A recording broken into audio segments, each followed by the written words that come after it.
Bom, pessoal, vamos conversar aqui então agora sobre dor torácica. Isso é uma especialidade mais relacionada à cardiologia, pega um pouco de gastro, pneumologia, porque a gente vai falar sobre uma abordagem mais geral da dor torácica. O que que você faz se um paciente chegar para você com essa queixa? Ó, doutor, estou com dor no peito. Então, o que que a gente pode conversar mais ou menos sobre a abordagem inicial de um paciente com dor torácica? Então, a primeira coisa que vocês vão pensar, que vocês vão tentar parar para prestar atenção é: ponto número um, essa dor é no tórax? Muitas vezes ele vai falar, eu tô com dor no peito. Aí quando você vai examinar, é uma dor epigástrica, né? É uma dor aqui embaixo do rebordo costal, né? Às vezes é uma crise de uma vesícula com cálculo, né? Uma colitíase, ou então uma dor epigástrica por paciente que tem alguma patologia gástrica. Então você vai ter que primeiro avaliar isso. Segunda coisa é saber na sua cabeça que tem vários diagnósticos diferenciais, tá? E a gente vai ver mais para frente quando que a gente pensa em cada um. E avaliar as características da dor. Isso aqui é o que vai dar a principal noção, né, e direcionar o seu diagnóstico. Então, qual o tipo de dor? É uma dor em queimação, uma dor em pontada, em facada? Aonde ela está? É no meio do peito, é de um lado, é do outro, é mais em cima, mais embaixo, é difuso? Ela dura muito tempo, começou a doer, ficou 5, 10 minutos e passou, tá há 2 horas doendo, nunca parou de doer, né? Então isso tudo você tem que saber. Essa dor ela irradia, então uma dor começa aqui no meio do peito e irradia para o meu braço esquerdo, irradia para o meio do dorso. Você já vai pensar em patologias diferentes. Fatores que vão desencadear essa dor, isso aqui é importantíssimo. É uma dor que aparece a qualquer momento. É uma dor que aparece quando eu vou caminhar, quando eu vou subir escada, quando eu corro. É uma dor que vem depois que eu como, antes de comer, quando eu estou com fome. Então, tudo isso vai te ajudar, tá, a dar um pouco mais, um direcionamento do diagnóstico diferencial.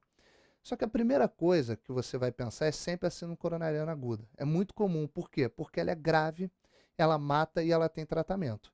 Só que além da síndrome coronariana aguda, a gente vai pensar também numa série de outros diagnósticos. Dentro dessa série de diagnósticos tem patologias graves também, como a dissecção aórtica, trombolismo pulmonar, pneumotórax. Então tudo isso a gente vai aprender mais ou menos agora quando que a gente direciona para cada caso. Mas o principal que vocês têm que saber é, primeira coisa que eu vou investigar, doenças graves e que matam, tá? Eu não vou ficar pensando, dor no peito, vamos pedir endoscopia para ver se é gastrite. Não vou. Primeira coisa que eu vou excluir é síndrome coronariana aguda. E como que eu vou fazer isso? Primeira coisa, o paciente chegou, eu vou ter que já de cara excluir, que é uma síndrome coronariana aguda. Então eu vou ver, tem fator de risco? Quais são os fatores de risco para síndrome coronariana aguda? O sexo, então o homem tem mais risco. O paciente em torno de 60 anos, ele tem mais risco. O paciente com patologias associadas como hipertensão, diabetes, obesidade, dislipidemia, tudo isso é fator de risco. O paciente já teve um infarto prévio. O paciente que tem história familiar de infarto, com doença arterial oclusiva periférica, tá? Tudo isso é fator de risco para síndrome coronariana. Então, se tem cara de síndrome coronariana, eu vou encarar como sendo síndrome. Porque se for alguma doença no estômago e eu tô pensando em síndrome coronariana, não tem problema. O problema é o oposto, é ser síndrome coronariana e eu tô lá investigando o estômago, tá? Então, primeira coisa é ver fator de risco. Ó, o paciente parece ser, tem cara. Então vamos ver como é essa dor. Como é que é a dor da síndrome coronariana aguda? É a angina, né? Então o paciente que tem uma dor em aperto, uma dor em aperto que geralmente aqui é retroesternal, é no meio do peito, um pouco mais para a esquerda em alguns casos. Irradia para o braço esquerdo ou irradia para o pescoço. E é desencadeado com esforço. Na maioria das vezes é desencadeado com esforço. Foi caminhar, foi subir escada, foi buscar alguma coisa que deu muito trabalho, foi dar uma corrida, né? Foi pedalar e teve. Ou pode ser em repouso também, um caso muito mais grave, né? Que aí já é angina instável, já é uma coisa mais importante. Mas normalmente é desencadeado por esforço. Então deve ser uma síndrome coronariana aguda. Tá? Não estou dizendo que é um infarto, né? Pode ser uma angina instável, pode ser uma angina estável, tá? E aí já é o paciente crônico, mas você já vai encarar como síndrome coronariana aguda e vai encaminhar o paciente aí para o algoritmo da síndrome coronariana aguda, tá? O exame físico, ele é muito pouco expressivo, muito pouco. O paciente normalmente não tem nenhuma alteração, ausculta, nada disso. Exame físico, a não ser que você ectoscopia, né, é obeso, tem fatores de risco, mas da patologia em si, a não ser que ele tenha alguma complicação, como por exemplo, um infarto do miocárdio, hipertensivo, que ele fez um edema agudo de pulmão, ou um infarto tão importante que fez uma disfunção miocárdica grave e o paciente fez um edema agudo de pulmão. Aí você vai auscultar as estertorações, né, bolhosas. Mas normalmente é um exame físico muito pouco expressivo. Mas é nesses pacientes aqui, nessa conjuntura, que você vai pensar em síndrome coronariana aguda. Outra patologia importante por ser muito grave, a dissecção aórtica, né, antigamente chamada de aneurisma dissecante. Então, esse paciente ele é gravíssimo, mortalidade muito alta, você tem que tratar logo. Então, tem que diagnosticar a dissecção aórtica. Fator de risco é muito parecido com a síndrome coronariana, é um homem idoso, né? Tem aqui também a presença do tabagismo, que também é da síndrome coronariana, mas na dissecção aórtica é muito importante. O paciente hipertenso, paciente diabético, paciente com doença arterial, paciente com doença vascular, né, como um todo, eles têm maiores fatores de risco. Só que a dor aqui é uma dor súbita e muito intensa, né? É uma dor que parece explosiva. O paciente tem uma dor muito súbita, muito intensa, e aqui ela irradia para o meio do dorso. Então não vai irradiar para o braço esquerdo, para o pescoço, é para o meio do dorso. Então, ó, parece até infarto, mas tendo para o meio do dorso, vou ter que excluir dissecção aórtica. Porque muitas vezes o tratamento é cirúrgico, então você vai mandar o paciente para outros exames para excluir dissecção, tá? Pensou em dissecção, tem que excluir.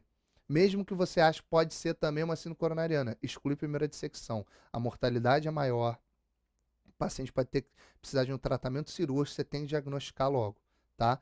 O exame físico, normalmente, a dissecção aórtica é hipertensiva, então o paciente vai estar hipertenso, mas muitos pacientes com dor estão hipertensos. Então isso é um pouco menos específico nesse cenário. Ele pode ter pulso assimétrico, por quê? A dissecção ela começa ali, às vezes, no início da aorta, às vezes ela começa na subclávia, mas muitas vezes vai pegar subclávia, ou vai pegar tronco braquicefálico. Então, às vezes, se dissecar para um desses vasos que vai dar o pulso radial, você pode ter um pulso diminuído desse lado. Então, vamos supor, pegou o tronco braquicefálico, ali do início da aorta até o tronco braquicefálico. Aí o pulso à direita vai estar menor. Ou não, começou lá na subclávia, né? Subclávia esquerda, claro, que é ramo da aorta. Então, esse paciente provavelmente ele vai ter um pulso à esquerda menor. Então, nesses pacientes, você pode ter pulso assimétrico, tá? Radial ou até carotídeo. Às vezes, esse paciente pode evoluir com uma insuficiência aórtica, porque a dissecção, ela pode progredir para frente e para trás, tá? Então, dali onde rompe o folheto, entre ali as camadas da aorta, você vai dissecar para frente e para trás. Às vezes chega a acometer a válvula aórtica. Então, o paciente, você vai escutar, está com um sopro importante de insuficiência aórtica. Isso aí é também bem característico de dissecção aórtica. E pode causar também insuficiência cardíaca, né? Por essa insuficiência aórtica importante. Então, o paciente chega lá com uma turgência jugular, chega com estertor pulmonar, com estigmas de uma insuficiência cardíaca agudizada, tá? Então, isso aí é muito comum. Esses pacientes, você vai ter uma abordagem, uma conduta diferente do paciente, por exemplo, com síndrome coronariana aguda. Então, tem que conseguir ver infarto, síndrome coronariana, mas você não pode deixar passar uma dissecção aórtica, tá? É um quadro gravíssimo, é uma emergência muito importante, você tem que dar o diagnóstico logo de cara. Então, com essas coisas aqui, você vai pensar nisso e vai encaminhar a investigação nesse sentido. Outra patologia importante também e grave é o tromboembolismo pulmonar. Vocês estão vendo que eu estou vindo dos mais graves, né, para os menos graves. Então são coisas mais comuns, eu só falei da síndrome coronariana antes porque ela é mais comum e é o que é mais cobrado em concurso e tudo isso, né? Falamos da dissecção e agora do TEP, o tromboembolismo pulmonar. Quais são os fatores de risco para tromboembolismo pulmonar? Geralmente acontece mais em mulher. Mulher em uso de anticoncepcional oral, isso pode acontecer porque ele pode vir a ter um efeito protrombótico. Pacientes imobilizados, ou seja, um pós-operatório de ortopedia, ficou lá com a perna para cima um tempão, fez uma trombose venosa profunda no membro inferior, que embolizou, fez um TEP. Tabagismo, neoplasia, por quê? O paciente com neoplasia ele tem uma síndrome inflamatória protrombótica em vários tipos de neoplasia, né? Neoplasias de pâncreas, de estômago, de pulmão. Então, esses pacientes eles podem ter um estado procoagulante que aumenta o risco de TVP e, consequentemente, de trombolismo pulmonar, tá? O pós-operatório é o mais clássico de todos porque é um paciente que fica mais imóvel. Por isso que a gente tem vários protocolos aí de heparina, né, no pós-operatório, compressor pneumático, deambulação precoce, porque são pacientes sob maior risco. Mas, por exemplo, uma pessoa que fez uma viagem, veio da Austrália para cá, chegou aqui, ficou horas no avião com a perna para baixo, aumenta o risco de TVP e TEP, tá? Então tem que tomar cuidado, pensar sempre nessas causas que possam aumentar o risco de trombo venoso profundo, tá? Esses pacientes são os que têm mais risco de embolizar. A dor, ela é súbita. Então, o paciente que chega, ele fala, doutor, tô com muita falta de ar, de repente me deu uma dor no peito e uma falta de ar súbita. Isso é característico do TEP. Então, dispneia súbita, com dor súbita, pleurítica, é característico de TEP. Você vai ter que pensar em trombolismo pulmonar, tá? Além disso, no exame físico, principal achado do trombolismo pulmonar, ele é também muito pouco específico, porque o paciente com dor, ele fica mais taquicárdico, mas o principal é um paciente com taquicardia. Além disso, ele vai ter sinais e sintomas de insuficiência respiratória, coisa que vai ser menos comum nas patologias que a gente falou antes, apesar de ser possível também, por exemplo, um paciente com edema agudo de pulmão. Mas aqui ele vai ter sintomatologia respiratória mais pronunciada, uma dispneia importante, esforço respiratório. Pode ter hemoptise, né? Por exemplo, um paciente que faz um trombolismo pulmonar mais periférico, né? Que a gente chama do infarto pulmonar, aquele que faz uma cunha, pega ali na pleura também um pouco, então o paciente vai ter dor pleurítica, né? Esse paciente também evolui às vezes com hemoptise. Pode ver sinais de TVP, então o paciente tem uma panturrilha inchada, né? Aqueles sinais, aquelas manobras semiológicas de, por exemplo, você fazer uma dorsiflexão do pé e ele sentir dor na região do membro inferior, né? Ou alguns outros sinais, edema de um lado, né, unilateral, um membro maior do que o outro, mais inchado do que o outro. Então você vai pensar em sinais aí de TVP. E, obviamente, um paciente que chega com dor pleurítica, dispneia súbita e sinais de TVP, né, tem cara de porco, tem rabo de porco e nariz de porco. Você vai pensar em trombolismo pulmonar, tá? Então esses são os achados principais desse tipo de paciente. Agora, existem outras patologias que não são tão emergência assim, podem até ser, mas que também dão dor torácica e que depois que você excluir os principais que matam mais, você também tem que pensar neles. Por exemplo, pericardite aguda, né? Quem costuma ter pericardite aguda?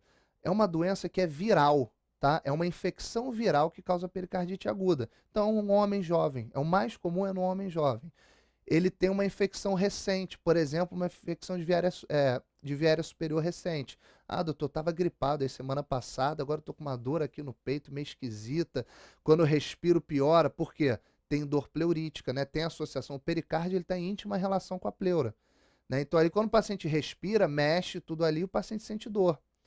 Bom, mas tem alguma coisa que você faz para melhorar essa dor? Tem. Quando eu sento, ó, eu sentei, botei o tórax para frente, o dorso assim para frente, melhora muito, tá? Isso aí existe uma explicação anatômica, tá? Fisiopatológica, que é uma questão de tração ali do pericárdio, que melhora a dor quando o paciente, ó, deita ou senta e joga o tórax, inclina o tórax para frente, tá? Isso aí melhora a dor da pericardite aguda. Então, você já está pensando, opa, deve ser uma pericardite, paciente jovem, homem jovem.